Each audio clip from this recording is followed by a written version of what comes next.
Hello, my friends. Welcome to Reading Time with Matt. Just kidding. My intention is actually not to read to you guys in this video or this little video series, but what I'm going to do is, if you haven't yet seen my goals for 2018, you can see those on my website. I'm going to be publishing publicly my goals each year and then recapping what I'm doing each month, how I'm doing. But one of my goals was to read a new book each month that I feel like will be relevant for my life, personal development, mostly my business. That's what I enjoy reading about. So I'm also going to kind of go live and share on the podcast some kind of a summary of each book as I'm reading it. So the book that I'm reading this month is called Expert Secrets by Russell Brunson. I've got a link for where you can actually grab it for free in the comments. So go and grab it for free. There's really no reason not to. All you have to do is pay shipping and he'll send it out to you. And what I want to do in today's video is summarize the first section of the book. So first of all, let me give you a little bit of context for the book and the author, Russell Brunson. He is an internet marketer and has really, he's built a software company called Clickfunnels and really influenced in a huge way people in the entrepreneurial space, right? Just to get into his, high-level coaching, it's $25,000 and his company does, I believe it's like $150 million or I don't, it's something ridiculous. But he's also influencing a lot of influencers, right? And that always gets my attention when people that I admire other people. I realize, okay, I should probably go and check this person out and learn as much as I can. So I've been following Russell for a while now and absolutely love this book. I grabbed it when it first came out and I read it then, but I felt like I needed to reread it, and I'll probably reread it once a year, most likely, because it's really relevant to what I'm doing in branding myself, in different ways and in different channels for my network marketing business growth.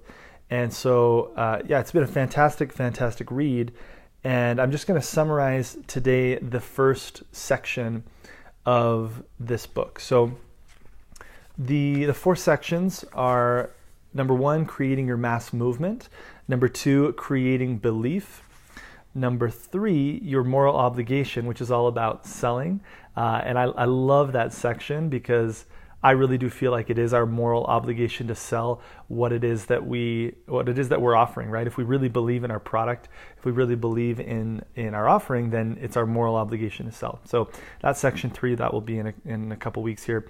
And then section 4 is the funnels, which is the main way that he uses to actually sell, right? So today, in rereading the book, I've read through section 1, and that's what I'm going to share with you guys today, which is all about creating your mass movement, which is really relevant for network marketers in multiple capacities, right? Even those who aren't trying to recruit any online like I do. One of the main ways that I have in the last couple of years built my network marketing business is by building audiences that are looking specifically for the products that my company sells, and then marketing to them in a way that attracts them, right, and gets them interested in what I have to do. And so creating a mass movement can be like that. It can be like in the online space, but it can also be in the offline space. And he has a ton of advice on building culture and things like that. So here's what I'm going to do. I'm going to go through each one of the four sections of this first section, which are the charismatic leader, or attractive character, the cause, the new opportunity, and the opportunity switch. Okay. So, and I'm not going to read it. I'm just going to read some of my notes here. Okay. So the only way, I'm going to go back and forth between reading and kind of giving a little bit of commentary. So the only way to continue to grow is by helping other people become like you. Yes, true growth and fulfillment comes from your contribution to others. So what this book is kind of talking about is how to market and how to position yourself as an expert in a marketplace, right? Obviously, you can see why that would be beneficial, right? If you're in a weight loss company, it's powerful for you to be seen as a weight loss expert, and that doesn't necessarily mean, that word expert doesn't necessarily mean that you are a doctor or you know everything on the subject. It could just be that you are the person guiding somebody along their journey, right? You are the trusted figure. And so I kind of hesitate to even use the word expert because I don't think you need to be really an expert to implement any of these strategies. What you do need to have is experience, and you do need to have a clear path for people to follow, right? In network marketing, we're kind of unique in that, we want to know what we're talking about, but we also want to be very duplicatable, right? And so there's this interesting mix where it's powerful to be seen as a leader and an authority and as an expert, but you also want to help other people realize by the way that you do that everybody can do that. And that's really what this book is saying, is that every single person is an expert at something, right? So even, and to someone, depending on the level of understanding of the person that you're trying to serve, right? So as an example, if you are promoting a weight loss product, and the people that you're trying to serve are people who are looking to lose weight, you definitely know more about losing weight than they do. Even if you've done a little bit of research, because most people out there, they're just too lazy, right? So depending on where the people are that you're attracting, you're going to be an expert to a lot of people, right? Even if you don't feel like you're an expert yourself. Okay, so let's go on to the next part here. It was interesting to see that one of the things that's interesting about framing in your own mind yourself as an expert is we tend to believe that we're not capable of being that, right? So here's something that I thought was really interesting. He said, most people have two voices in their head. They have one voice constantly telling them that they are meant, that you have two voices in your head, right? One that's telling you that you are meant to impact people and change their lives. And you likely have a second voice in your head as well, telling you that you're not good enough, right? And it's funny that we have those two voices because they contradict each other, right? And that voice in your head that maybe says you're not enough, or that imposter syndrome, who are you to talk about this? Who are you to help people in this category, right? That's the very thing that will keep you from doing what you feel called to do, which is serve and impact other people, right? So he says here, the strange thing is often the more they do and the more people they help, the louder the voice of inadequacy becomes. So that's not going to go away. And knowing that it's not going to go away, knowing from somebody here who's incredibly successful, that those feelings of inadequacy never really go away. They just transform, right? New level, new devil. Knowing that should bring you confidence to get started, right? And to start positioning yourself and start serving people right now. Okay. The biggest hurdle you're likely to face is being okay positioning yourself as an expert. And I had this when I started this brand specifically. I'm not a $1 million earner in network marketing yet, getting closer all the time. I don't have a team of hundreds of thousands of people or millions of people. There's plenty of people who are further along in network marketing than I am. We've built a full-time income, six-figure income. We're doing fantastic in our company and growing and learning a lot of things and using a lot of strategies that may be cutting edge to some people. But I still had that voice of inadequacy very, very strongly when I first started doing what I'm doing with this brand. And even as we've grown and become even more successful over the last year, it hasn't gone away. So don't let that be the thing that stops you. You have the ability, and I believe the responsibility, to serve others with your gifts, whatever they are. What a tragedy for those people if you don't develop your voice now. He talks in this section about Tony Robbins, and maybe I'll read this section to you guys. So he says, Tony Robbins. And this is specifically about, some people believe or think that to be an expert in something, you have to have a degree, or you have to have a certification, or there has to be some level of formal education, right? And he's talking about Tony Robbins here, and he says, Tony Robbins told me that when he first started learning neuro-linguistic programming, NLP, he signed up for a 6-month training course, and after just a few days, he fell in love with it. He gained skill quickly and wanted to start helping people immediately. The trainer said, "You can't, you're not certified yet." Tony said, "Certified?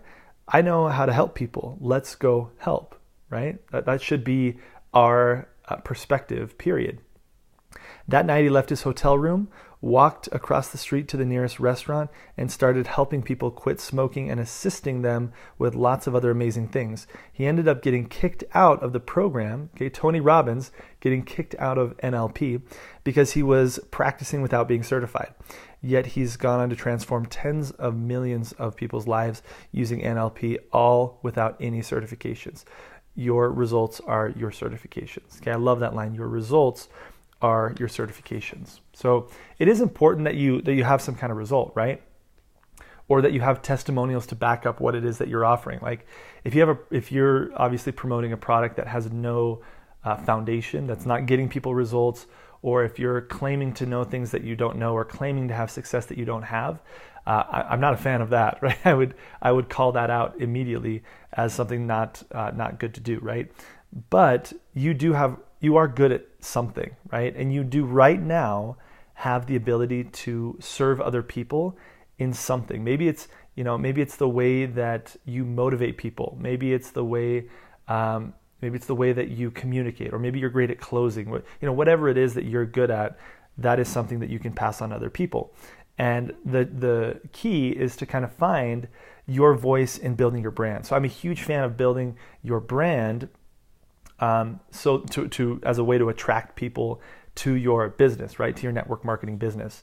And when you build a brand, you need to have a very specific niche. So the next section of the book talks about finding your niche, and it goes from really broad down to really specific, right? So there's three main markets that are kind of the largest markets in business. They are wealth related, health related, or relationships related, right?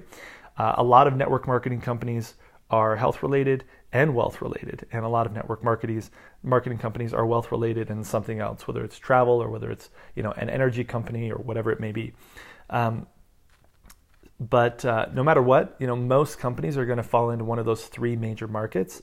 But each of those markets then have sub-markets, right? So wealth, for example, might have network marketing, finance, investing. Health might have weight loss. It might have nutrition. It might have holistic healing, right? It might have a lot of different things. Relationships, the same idea. Then one level beyond there, and you can see I don't know if I'll be able to show you here in the book, but there's a ton of diagrams in this book, which are amazing. So I guess I should say I don't recommend that you just listen to the summary that I'm sharing with you. That's fantastic and a great start, but I do for sure recommend getting the book, right?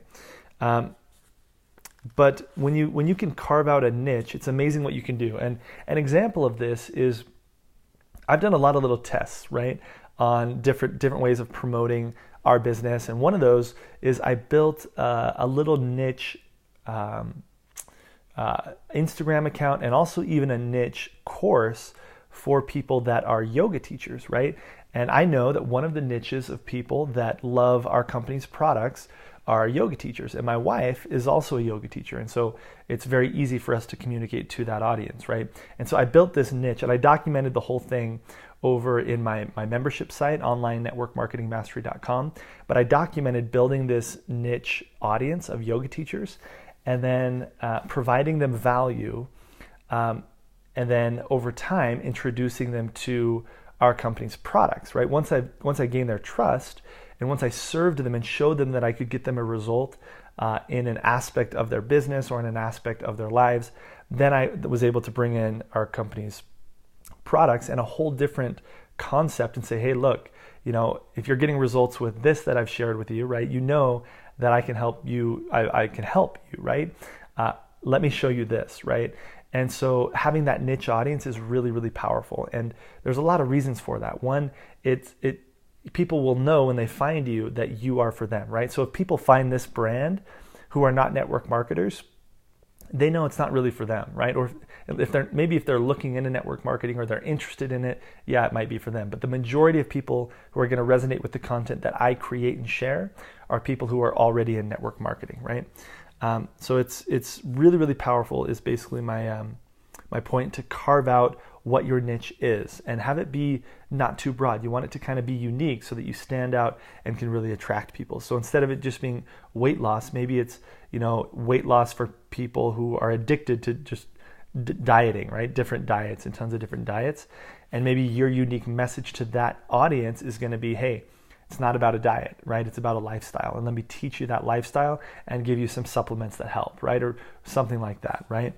Maybe it's vegans, right? Maybe it's, for me, it was that example of yoga teachers is one that we experimented with, and it went really, really well.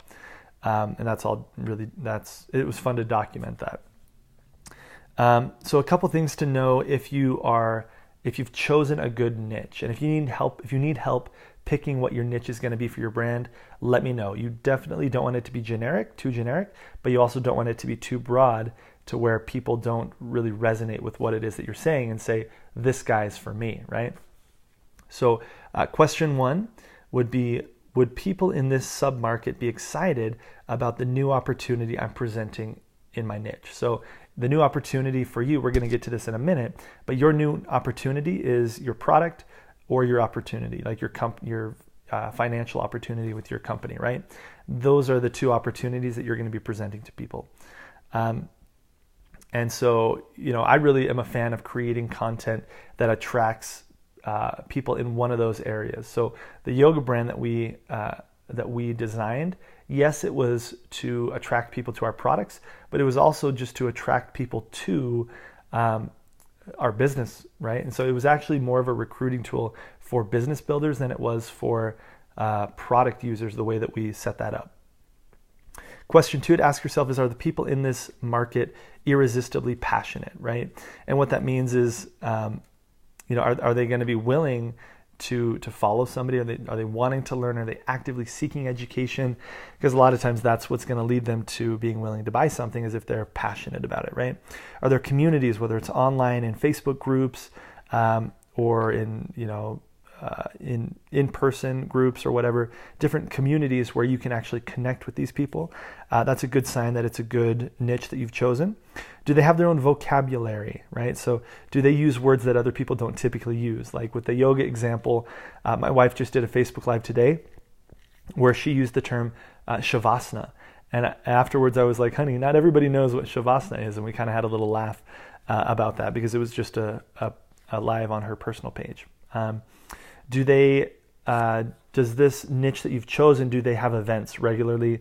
Are there different kinds of events for people in this category? And then another question to ask yourself is, are there other experts? So are there other people who are building a personal brand in that space? It's kind of counterintuitive because you might think, oh, I want to be the only one. I want to be known as the person for this, right? But if nobody is known as the person for that yet, it probably means that there's not a good enough audience for it. Not necessarily, but a lot of times. And so a good indicator of will something work for you is if it's working for other people, okay? The third question is, are these people willing and able to spend money on information, okay?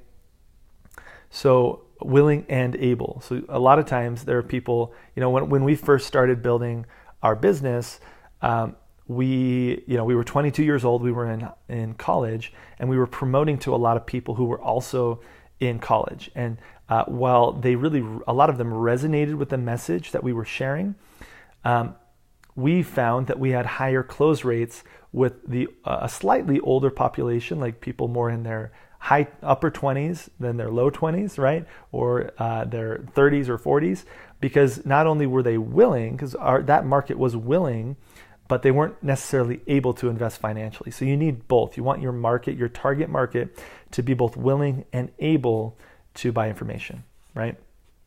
And when we shifted our voice from not just being, targeting young people like us, it's not that we didn't still attract young people. Like, you're not going to only attract people in your target market. It's not going to limit you to pick your target market, okay? So what do you need to become a leader, right? We're talking here about becoming an attractive character or a leader so that people can have the desire to follow you, and they realize that you're a person of value and that they can learn from you, right? So what does that take? Well, it takes a couple things. First of all, there are some elements like having a good backstory that's relevant to them, using parables. He goes into a ton in the book. I'm not going to go into all of it. But people crave leadership, right? People crave somebody to give them guidance.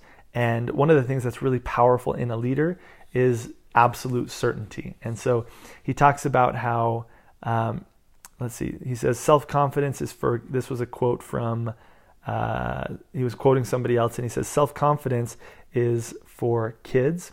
If you want to make an impact, you have to be certain. Certainty is what draws people to leaders, to experts. Gaining certainty can take time. It begins with you, one, sharing your message often so you can find your voice and become certain in what you're teaching. And this is a lot of what I teach people who want to start to attract people online to their business, is that you have to be creating consistent content, right? If you want to impact people, the way that you do that in the online space is through content. If you think about the internet, the entire internet is made up of content, right? Whether it's blogs, whether it's social media, whether it's a podcast, anything that people get value from is some form of content. And if you're not creating on a consistent basis, one, you're never going to attract people, but two, you're never going to find your voice. And what I say to people starting out, a lot of what recently I've been coaching a lot of people on their YouTube channels, and starting their YouTube channels as a way to bring some organic leads and some residual lead flow into their network marketing business. It's worked amazing for us and our clients, by the way, is that in the beginning, people aren't going to see your videos, right? They're not going to see your content, even if you are doing everything that you need to do to rank those videos. In the beginning, you're planting those seeds, but also part of the practice of consistency is finding your voice, right? It's that practice. Like if you look at some of my first YouTube videos, I'm not a big fan of my communication style. It seems overly forced. It seems different than who I really am, because I was like nervous, right? I was like, I'm going to put this out to the world. What do I do? But over time, I've found my voice, and I found my confidence, and I found my niche, and all of these things. But it's been through the process of creation. So in the beginning, you're actually creating content for other people, for yourself, right? Not just for other people, but more for yourself. And over time, that's going to switch where you're always learning and growing, and creating content serves that, but you're also creating a lot for other people. And in here, he says, that's why I encourage people to publish their message and their stories daily through podcasts, Facebook, blogging, Snapchat, or any other platform you prefer. The platform is less important than the consistency of sharing on that platform. So, a lot of people get caught up in, what's the best? Instagram, YouTube, Facebook. They actually all work, right? And I've proved that. I've documented that in my membership, again, where I've created, success, and I've enrolled people into our business literally through every single platform out there. So the platform you use is way less important than your consistency of sharing on that platform. So whichever platform you choose to make your backbone of your business in the beginning, and I recommend picking one or two to really focus on consistently providing value on first. If you want to know which one would be best for you, maybe reach out to me and I can ask you a couple questions about your business and give you a recommendation. But it's also which one are you most comfortable on, right? And the consistency is really the most important thing. So when I first launched my podcast, as an example, I was doing 3 episodes every single week, right? And every single Monday, Wednesday, Friday. I've shifted it a little bit now, but I also already have a following. And so in the beginning, especially, that consistency is absolutely crucial if you want to build up the following, right? When you first start, you're not posting these for your audience, you're posting them for you, right? Okay. The next rule is don't be boring. So don't be afraid to be a little bit polarizing. And you don't want to be like so crazy that nobody resonates with you, but you also don't want to be too boring to where everybody's like, yeah, that's common sense, or everybody knows that, right? So you're going to repel people, some people, if you're doing it right. That's how you really attract people. Kind of interesting, right? Okay, now I want to share with you 4 or 5 different ways of persuading people, okay? 5 tips around persuasion strategies. A lot of what we do as we, are, convincing people or showing people that the solution that we have to offer is going to be the solution that's going to give them the result that they want, is persuading them, right?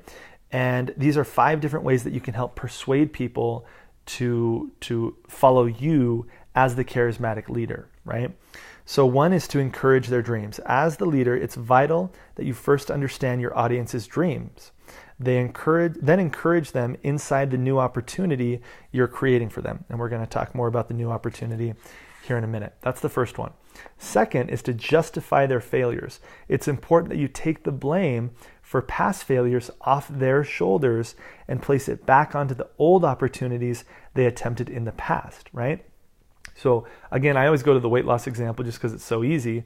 I'm not even in a company that's primarily weight loss, but I always kind of go to that because it's an easy example.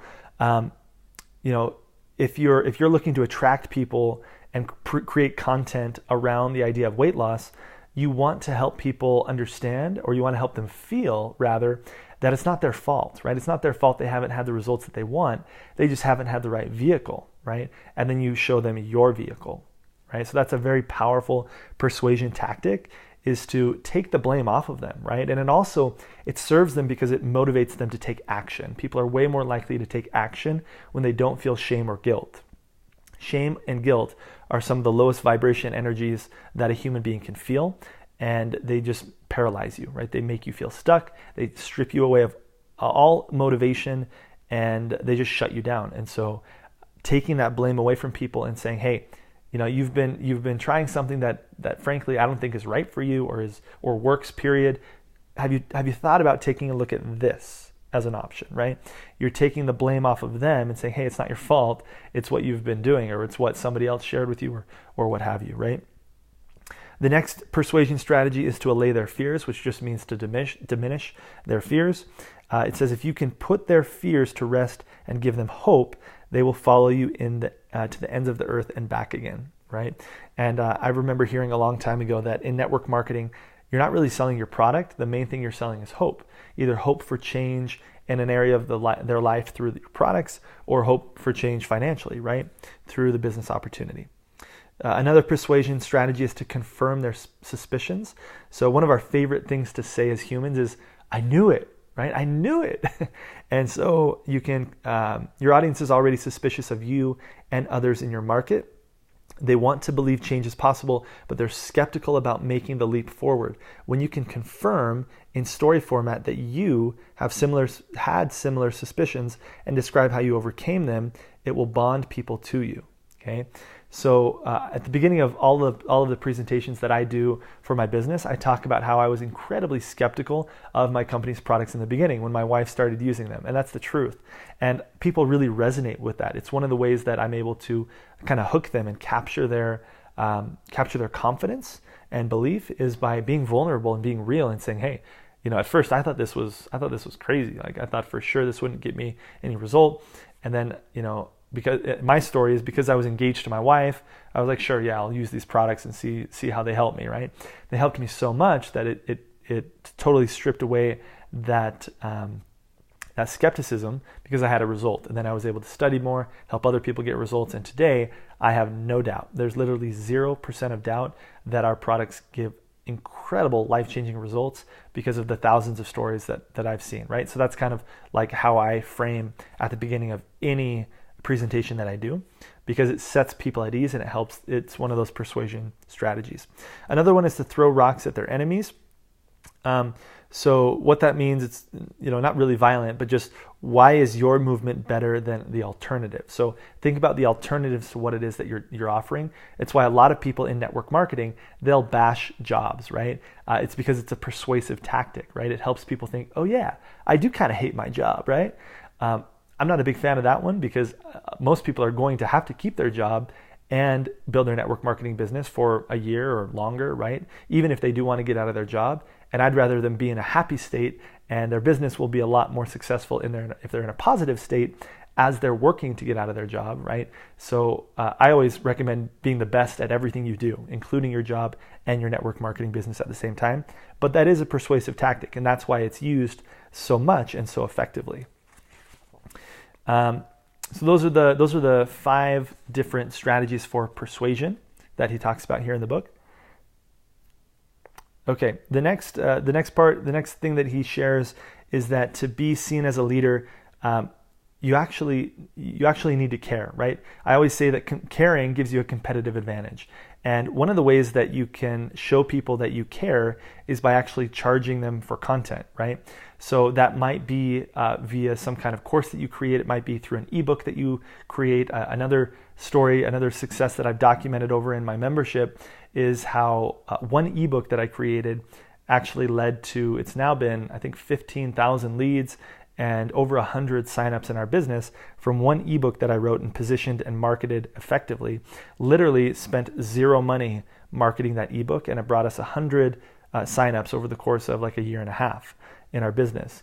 And I've done that with a couple ebooks, but if they pay for it, it actually brings them even more value, because the truth is that those who pay attention, right? People who pay attention. So I'm not saying you have to create some kind of course around your niche and sell it, but it does work. It's the same thing I did with when I built up the niche audience of yoga teachers.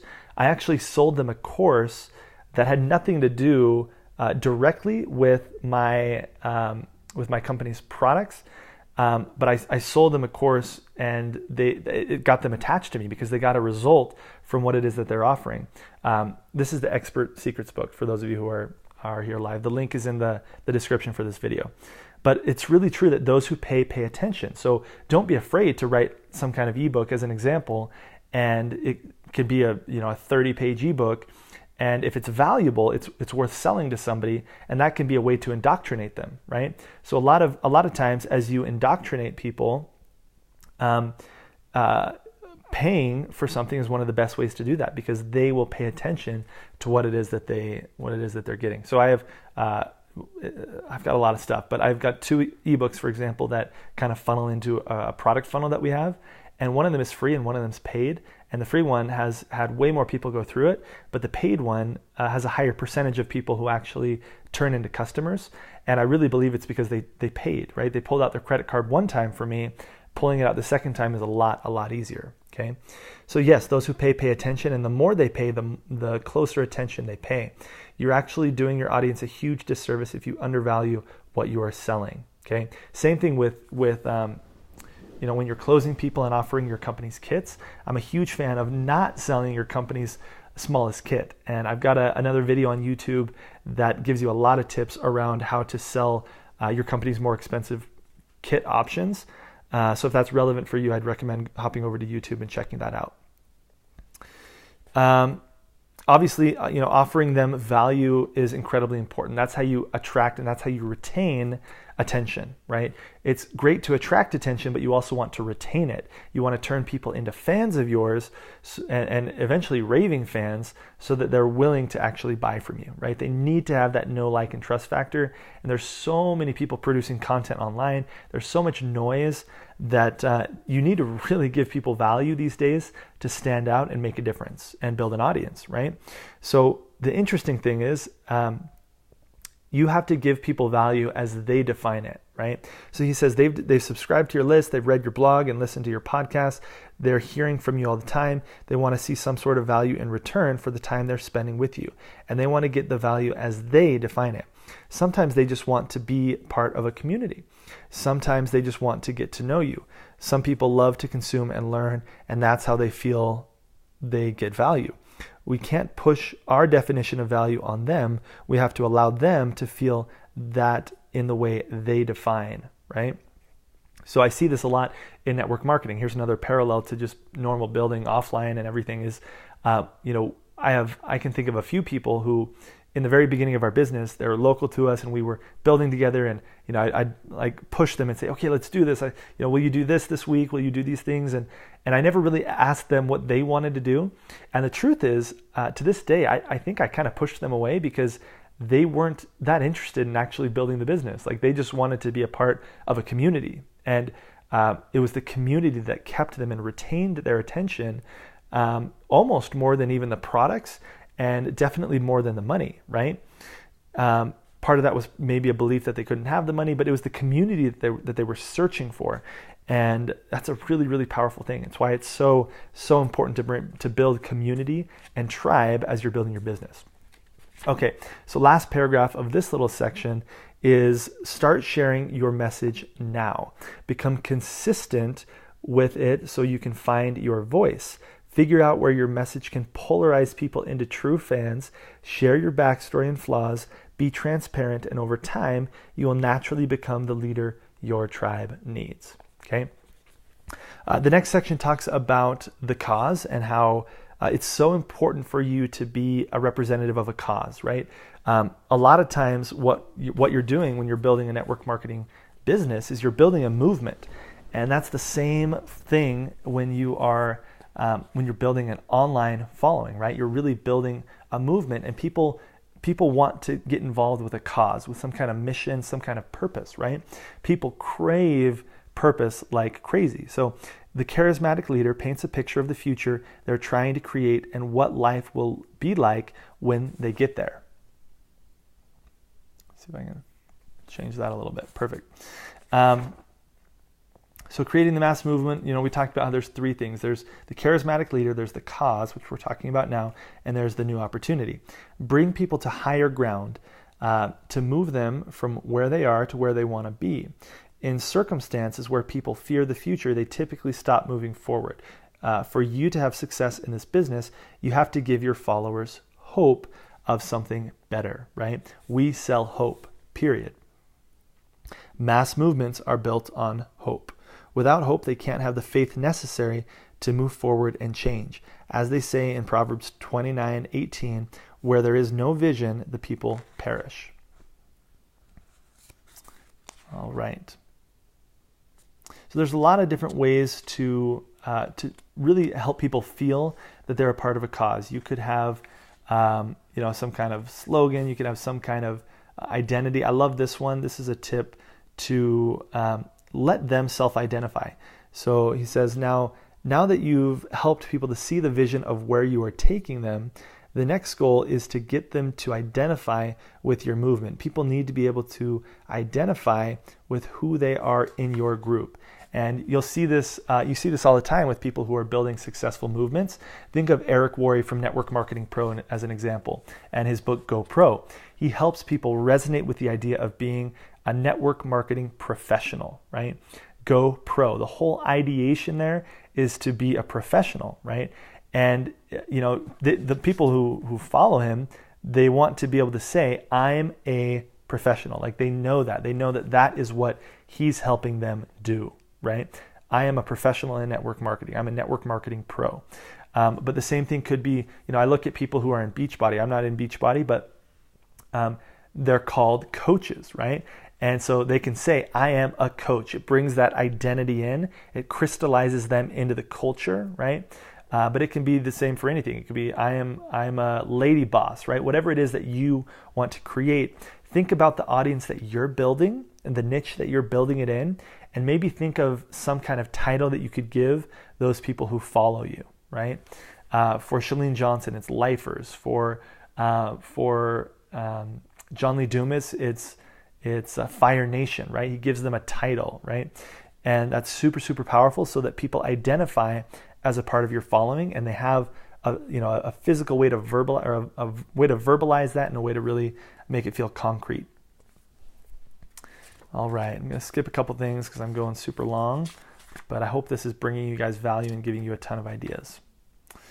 There's a lot of other ways to in the book to really crystallize the cause and the culture that people feel a part of. But I want to move on to the new opportunity. So one of the most powerful things that you're offering to people is the new opportunity. And you need to make sure that you're framing the new opportunity in comparison to whatever old opportunity you've offered, right? So, or that's been offered to them, not that you've offered. So, like I gave the example of weight loss, how are you different? How is this a new opportunity? How are you taking the blame off of them for the old opportunity they were using and bringing them hope for something new? This is something that everybody has done. Instead of talking about why your supplements are better, okay, why they're better than other supplements if you're in a supplement company, no, talk about how your supplements are completely different, right? Like it's a totally different opportunity, right? Better is way harder to sell than something that's new. Okay, better is way harder to sell than something's new, and he gives a bunch of examples from his history. So if you look at Christ, he says Jesus Christ didn't give his followers a better way to follow Moses' law. he offered them a new law, right? Hitler didn't offer the Germans a way to make Germany better or to pay off their war faster. He told them Germany wasn't responsible for the First World War and that he wanted to tear up the Treaty of Versailles, Versailles, is that how you say that? Versailles? I don't even know. And make Germany strong again.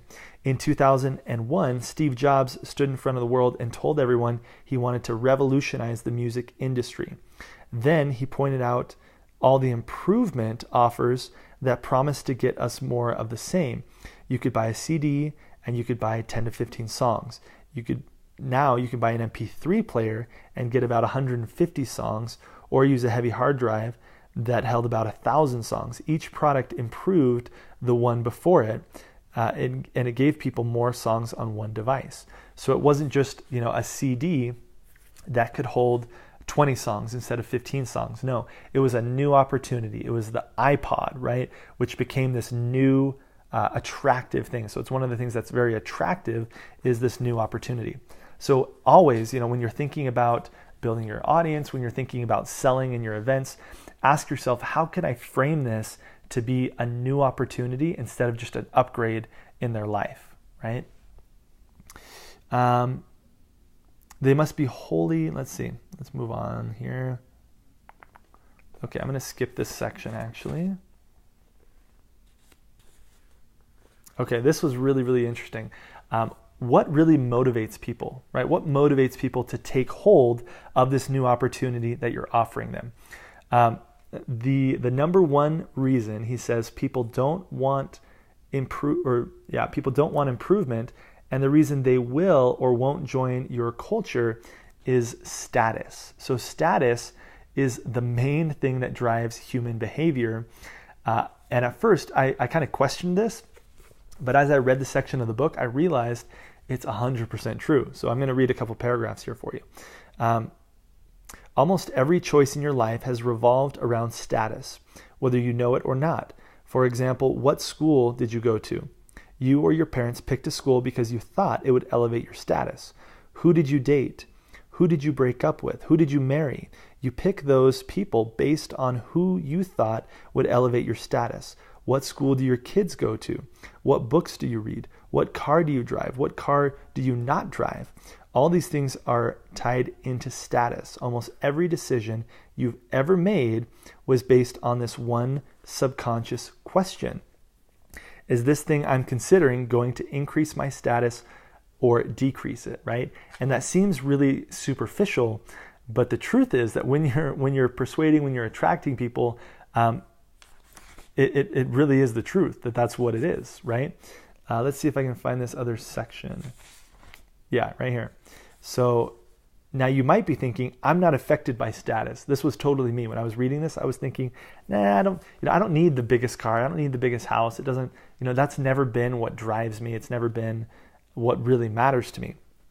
But listen to this. He says, now you might be thinking, I'm not affected by status considerations. I like to drive a reasonable car and live in a modest house. If so, I'd like to pose a question. Why? Why do you like driving a car you feel is reasonably priced? Does it have anything to do with the fact that if you drove a Ferrari home one day, you're afraid that your friends, family, or neighbors would judge you? If they did judge you, how would that affect your status? Status works on both ends of the spectrum. It's what makes some people fight for earthly possessions, and it's also what keeps others from desiring them at all. As much as we hate to admit it, we are all slaves to what we believe other people will think about us. Now, I believe that to an extent, but I really do believe that the majority of decisions that people make are based on this idea of status. So it's really fascinating to read, and there's a bunch more in here about that, but that's kind of a little summary, okay?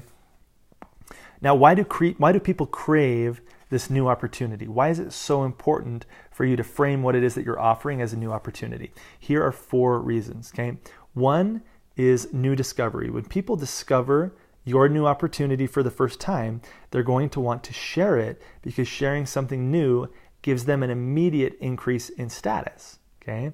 This is what, as an example, this is what causes videos and different posts and things to go viral, right? Let's see, they found that videos go viral when they are cool and new because others want to be the first to show them to their friends. Discovery immediately increases perceived status, right? So all of us think about, why do you share what you share on Facebook? If you share a lot of things, right? Why do you share those things? Well, yes, it's because they impacted you in some way, but it's also because it increases status. And there's actually been studies that show that a lot of times when people share something, they actually haven't even watched the whole thing or read the whole thing. They just maybe enjoyed a piece of it, or really in their core, they just believe it's going to change the way that others perceive them on some small level, right? The second reason people crave new opportunities is there's no pain of disconnect, right? Because they don't have to admit they made bad decisions in the past, there's no longer a huge pain of disconnect from what they are currently doing. They can just move on to something brand new. No pain of disconnect, no decrease in status. Improvement offers sell through the pain, where new opportunities sell away from the pain. So you're actually removing people away from the pain. Like, as an example, maybe there's somebody who has been, they just haven't been able to get the job that they really want, or they're not able to earn the income that they want in their profession. Well, you're offering them something completely separate, right? This is not corporate America. It's something totally different, and that's attractive. It gives them hope, right? It makes them think, oh, well, just because I haven't had the success I want over here doesn't mean I can't have the success I want over here. And that's very clear in people's minds, even if it's just subconscious. The third one is dream replacement. So I think it's pretty self-explanatory, but we know that without a vision, people perish. So we are attracted to dreaming, right? And the fourth one is greener pastures. We've all heard a million times that the grass is always greener on the other side of the fence, right? Instead of trying to convince people that their grass is greener or offering to fix their grass, allow them to follow you to the other side of the fence. So it's one of the reasons why a new opportunity is so attractive. To make existing things that aren't working better stop trying to make existing things that aren't working better and focus on fresh, exciting, new ideas that will inspire people to follow you. Now, it's interesting. You can do this even if you're in a company that's been around for like 30, 40 years. Why do you think they're always launching new products, right? It's a new opportunity. Each product becomes a new opportunity to promote to an audience or to a new audience, right? So reinventing and taking advantage of the new things is very, very powerful strategically in your business.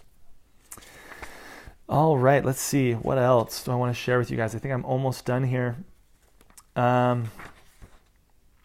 the last thing I want to share is, there's a couple more things I want to read here. So this quote from Garrett White, I loved.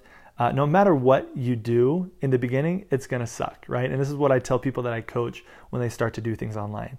So no matter what you do in the beginning, it's going to suck because you suck, but you'll get better and you'll suck less. And as you keep doing this, eventually you'll suck so little, you'll actually be good. I loved that. Let me read that again just for fun. No matter what you do in the beginning, it's going to suck because you suck, but you'll get better and you'll suck less. And as you keep doing this, eventually you'll suck so little, you'll actually be good. Isn't that awesome? Another huge tip. Let's see, is this the last thing? Yeah, I think this is the last thing I'm going to share. Don't be afraid to give people results for free, right? Whether that's coaching, whether that's information, whether that's product samples, doing things for free is incredibly, incredibly powerful. Let me read you this story really quick. Let me tell you a story about a kid I met a few years ago named Alec Gersel. He was trying to get a summer job the usual way. He filled out 20 or 30 applications to different stores, but nobody would give him a job. It felt like he was just sending them into a huge black hole. He knew he would be the best employee any company ever had if they would just give him a chance. Then one day he decided to take matters into his own hands and actually prove what a good worker he was. He went down to the mall and walked into his favorite clothing store. This was his dream job, a company he would love to work for, but they had never given him a chance. He walked in and saw that some of the piles of clothes were unfolded and messy. So he went up to the manager and asked, "Hey, do you mind if I fold some clothes?" The manager replied, "Why would you want to do that?" My friend said, "Just because it looks like you need some help, so I thought I'd help you out." The manager looked at him funny and said, "All right, if you really want to." So Alex spent a couple of hours folding clothes and sweeping up, just generally helping out. When he was done, he said, "Thanks so much," and he left. Everyone at the store was kind of confused, but they were grateful for the helping hand. The next day, Alec came back to the store and started folding clothes again. He spent another 2 or 3 hours helping these guys out. Then, when he was done, at the end of the day, he thanked everybody and started walking out. The manager stopped him and asked, "Do you want a job?" My friend smiled and said, "Sure, I'd love one." And they hired him on the spot. So he got hired way faster than somebody would going through the normal process because he showed that he could give the store a result that they wanted, right? So ask yourself, whether you're working on building your personal brand, whether you're building your network marketing business, ask yourself, how can I help give somebody a result for free? Okay, how can I help people create a change in their life for free? Whether it's through content, that's why we create such valuable content, right? Whether it's through product samples, that's why product samples can be so powerful, and companies will create product samples that you can give to people. Why do they do that? It's because it's such a powerful strategy. It shows people that you can get them results. And so how can you do that online as an example? Well, that's one of the reasons why webinars are one of the highest converting tools and why I use webinar funnels like crazy in my business. I'm going to be doing I'm going to be documenting creating a whole webinar funnel next month. And it's the reason I love webinars is they give people a result. So you're providing real value for 30, 40 minutes, information or whatever it is that people can take action on and get a result even if they never buy from you, right? From there, it's way easier to sell, right? It's way easier to sell somebody once you've already given them a result. It's one of the reasons why I love those webinar funnels, okay? Oh, there's so much more I'd love to share. When you are creating your first webinar, we're going to go over some of this together in a couple of challenges that I'm going to do, and I'm going to be documenting creating an entire webinar and different ways of promoting it, getting people into the funnel in my membership. But here's a couple. Well, I'm not going to do that. Grab the book, guys. There's just so much more in here. But that's the bulk of what I loved here in this first section. Do not be afraid to start positioning yourself as an expert, okay? It can be incredibly valuable for your brand. It can be incredibly valuable for your network marketing business, and it is duplicatable if you do it the right way. Don't feel like you need to be a doctor to share health information, right? Just go out there and share, right? Be one step ahead of the person that you're looking to serve, and you are considered an expert in their eyes. So I hope you got value from this. It was a lot of fun to do. I'm going to do this for each section of this book and each book that I read this year. So I recommend that you check it out. Again, if you want this book for free, the link is up in the description or in the show notes. Just go ahead and click that link and you can get this book for free. All you have to do is pay shipping. But it's one of the best books that I read last year. It's why I'm rereading it this year. And later on in the book, there are even more specific strategies that are so relevant to building your network marketing business. It is really powerful. So check it out if you haven't already. Hope you guys have an amazing day, and I'll talk to you soon. Bye.